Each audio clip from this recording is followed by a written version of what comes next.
அவ பேரு ஜோதி. வயசு 29.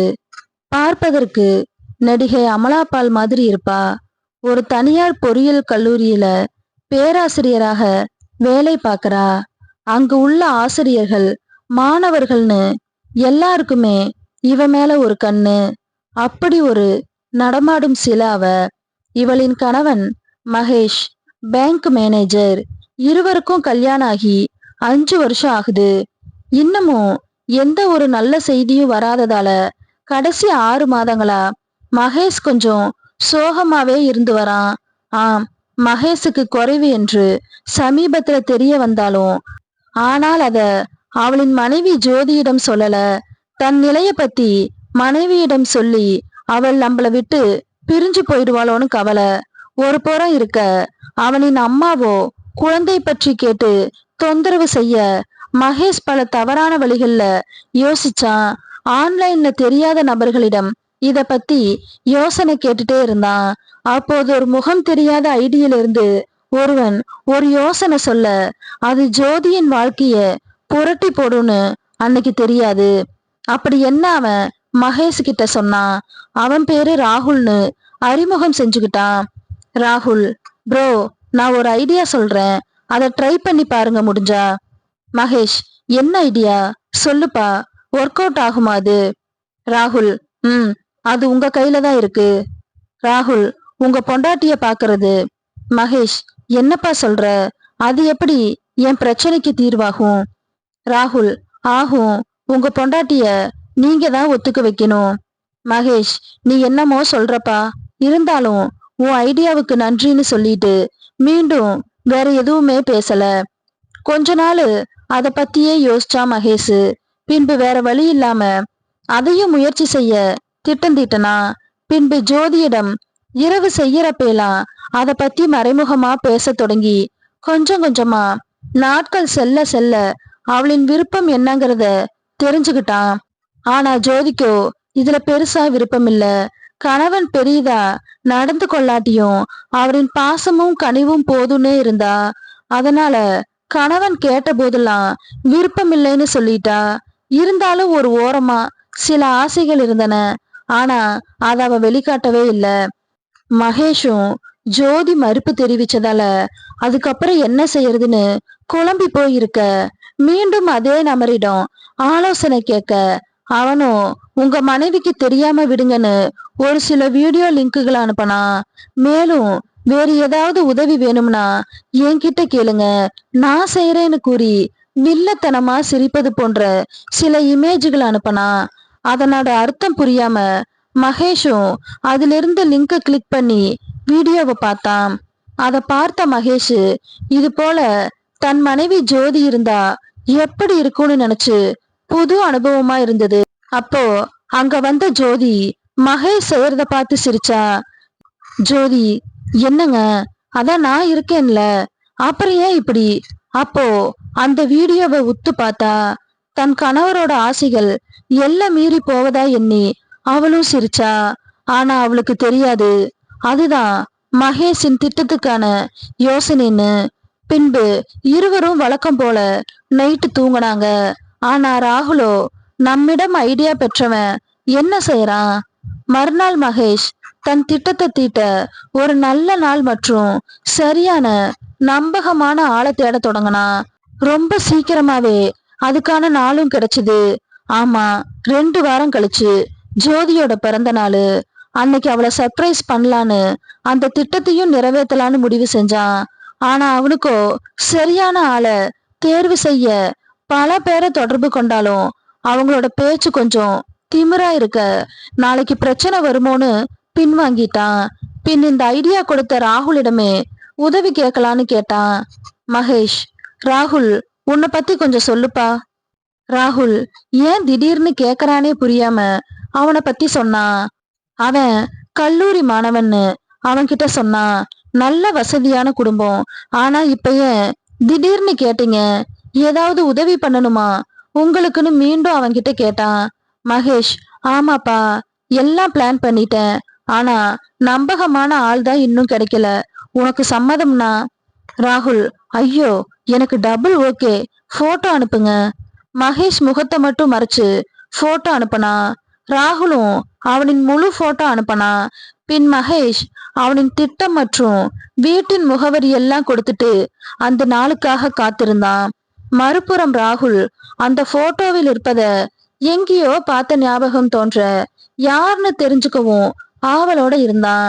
ஆனா இந்த திட்டம் எதுவுமே அறியாத தன் தோழி ஒருத்தியின் அறிவுறுத்தலின் உதவியோட அவளின் பிறந்த நாள் அன்று நீண்ட நேரம் கொள்ளலான்னு சிலதையெல்லாம் அவ வாங்கி வச்சிருந்தா. அந்த நாளும் வந்தது. பகல் பொழுது. வழக்கம் போல இருவரும் வேலைக்கு போயிட்டாங்க. மகேஷ் கொஞ்சம் சீக்கிரமா வீட்டுக்கு வந்து ஜோதிக்காக கேக்கு சாக்லேட்டுன்னு நிறைய வாங்கி வீட்டை அலங்காரம் பண்ணான். பின்பு ஜோதியை அழைச்சுக்கிட்டு இரவு உணவு சாப்பிட 5 ஸ்டார் ஹோட்டல் போய் இருவரும் பேசிக்கிட்டே விளையாடிக்கிட்டே சாப்பிட்டு நேரத்தை போக்கினாங்க. இரவு 9 மணியாக அங்கிருந்து வீட்டுக்கு வந்தாங்க. மகேஷ் மறைவா கால் செஞ்சு அவனை வீட்டுக்கு வர சொன்னான். வீட்டுக்கு சென்றதும் இருவரும் கேக் கட் பண்ணி ஊட்டி விட்டாங்க. பின் ஜோதி அவளோட ஆசையை சொல்லி மாத்திரைகளை காட்ட ஜோதிக்காக அதை வாங்கி மகேஷ் ஒன்ன மட்டும் போட்டுக்கிட்டு மீதி இருந்தத டேபிள் மேல வச்சான். பின்பு அவளை அழைச்சுக்கிட்டு பெட்ரூம் போக அதன் அலங்காரத்தை கண்டு இருவருக்கும் பழசெல்லாம் ஞாபகம் வந்தது. மெதுவா மகேஷ் தனக்கு நெடுநாளாக ஒரு ஆசை இருப்பதாகவும் அதை செஞ்சு பார்க்கணும்னு சொல்லி அவனோட திட்டத்தை தொடங்கினான். ஜோதியும் என்னவா இருக்கும்னு ஆவலா இருக்க மகேஷ் ஒரு தலையணை உடைய ஒரு துணியை அவகிட்ட நீட்டனா. அதுல ஒரு சிறிய தொலை இருந்துச்சு. என்ன இதுன்னு ஒண்ணுமே புரியாம ஜோதி பார்க்க மகேஷ் அத அவளோட முகத்துல அணிஞ்சுக்க சொன்னான். ஜோதி ஓஹோ இதுதான் உங்க ஆசையான்னு சிரிச்சுக்கிட்டே அதையும் அணிஞ்சுக்கிட்டா. என்னங்க ஒண்ணுமே தெரியல, ஒரே இருட்டா இருக்கு, அவ்வளோதானா, வேற எதுவும் இருக்கான்னு சிரிச்சுக்கிட்டே கேட்டா. மகேஷ் இன்னும் நிறைய இருக்கு.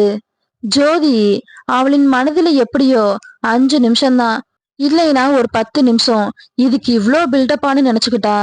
அப்போது வீட்டின் வெளியே காத்திருந்த ராகுல் கால் செஞ்சு அதை எடுத்து பேசிக்கிட்டே ஹாலுக்கு போனா மகேஷ். ஜோதி என்னங்க எங்க போறீங்க?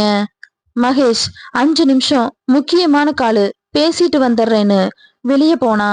வெளியே போய் அழைச்சுக்கிட்டு அவனிடம் எல்லாத்தையும் சொல்லி மீதி இருந்த ஒன்றை அவனுக்கு கொடுத்து உள்ள அனுப்பனா. ஜோதி என்னங்க எவ்வளோ நேரம், சீக்கிரம் வாங்க. மகேஷ் இதோ வந்துட்டேன்னு சத்தமிட வழக்கம் போல் இல்லாம வேறு போன்ற உணர்வு கண்களை மூடி இருப்பதால் தான் இப்படி தோணுதோன்னு சமாதானம் செஞ்சுக்கிட்டா. ஜோதி பிறந்த நாள்னு கொஞ்சம் ஃப்ரீயா இருந்தாங்க இன்னைக்கு, எப்படி ஒரே நாள்ல இப்படி ஒரு மாற்றம் இவரிடம்னு ஆச்சரியமா இருந்தா. ஜோதி என்னங்க எப்படிங்க இப்படி எல்லாம் யோசிக்கிறீங்க? முதல் தடவை உங்களுக்கு முன்னாடி எனக்கு தெளிவா புரிஞ்சுது இது மகேஷ் இல்லைன்னு. கணவன் இப்படி செய்வான்னு எதிர்பாராத ஜோதிக்கு இது சர்ப்ரைஸ் கிஃப்டாக இருந்துச்சு. ஜோதி கோவப்படாம இருந்தா. ஜோதி என்னங்க நான் வேணான்னு சொல்லியும் இப்படி பண்ணிட்டீங்களே, அவ்வளோ ஆசையா என்னை இப்படி பார்க்கணும்னு கேட்க பெரிய அதிர்ச்சி. எப்படி இவளுக்கு தெரிஞ்சதுன்னு.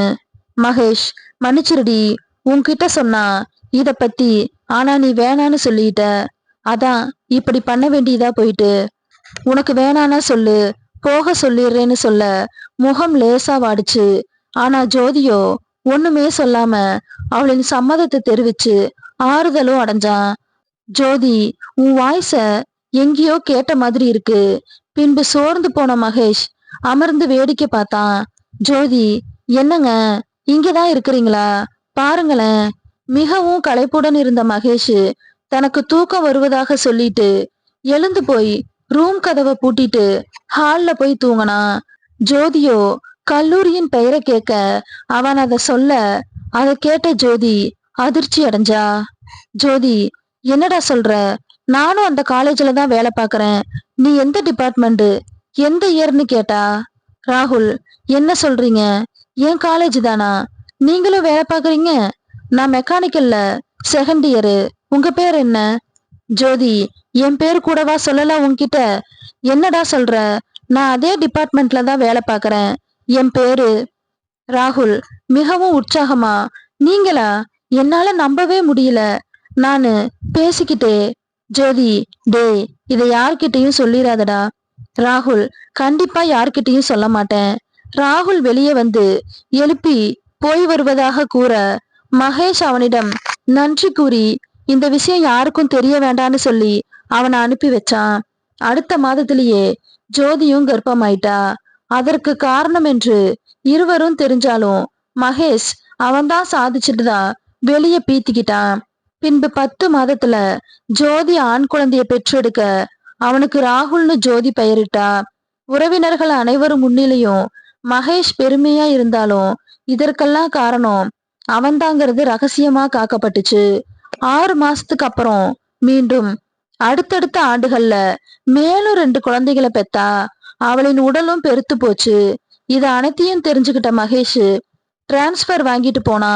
ஜோதியும் 3வது குழந்தையும் பெத்துக்கிட்டு மறுபடியும் அங்கேயும் அதே வேலைய ஆரம்பிச்சா.